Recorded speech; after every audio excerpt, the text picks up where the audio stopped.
Good evening. Tonight, days after his arrest on domestic violence charges, an outgoing Arkansas lawmaker has resigned his seat in the House. State Representative Austin McCollum's legislative career is now over, but his name remains on the ballot for Benton County Judge, a race in which he's running unopposed. Channel 7's Daniela DeHogany explains what happens next. Daniela.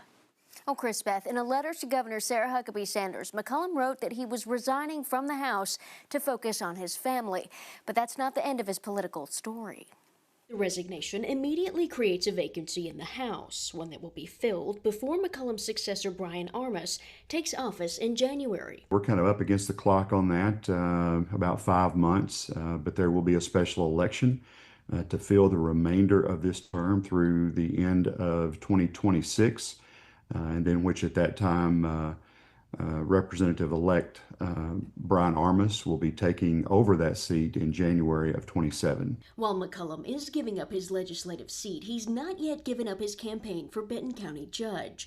Despite calls from Republican leaders for him to withdraw, Arkansas law offers only a handful of ways he can be replaced. The process at this point is that there are 4 items under law that have to occur to create a vacancy in nomination. That's what we have, not a vacancy in office. Death, we're not dealing with that. There is illness, there is filing for another office, and there's moving out of the county. With none of those things happening, he stays on the ballot. But if McCollum were convicted of a felony, Arkansas's Constitution would prevent him from serving as county judge. If any of the other 3 things happen, then we do have a vacancy in nomination. The Republican Party of Benton County will call a county convention that will elect the new person for county judge for the Republican Party. McCollum's resignation follows mounting pressure from members of his own party. Senate President Bart Hester, who previously supported McCollum's campaign,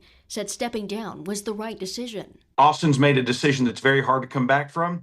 He can start that by making good decisions today. Resigning from office was one of those good decisions.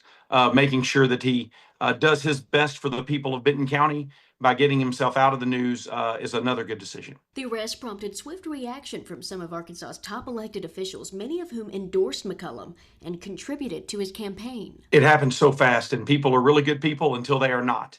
Right. And I suspect this wasn't a one-time occurrence. Clearly, I've been a supporter of Austin's. That money remains in an account that Austin has the right to return to donors. He has the right to give it to a nonprofit, or he has the right to just sit on it. And McCollum was arrested on suspicion of aggravated assault on a family member, false imprisonment, and domestic battery. He was released from jail on a $10,000 bond. A judge ordered him to have no contact with his wife. On your side, I'm Daniela DeHogany. Daniela, thank you. McCollum's arraignment is scheduled for September 8th.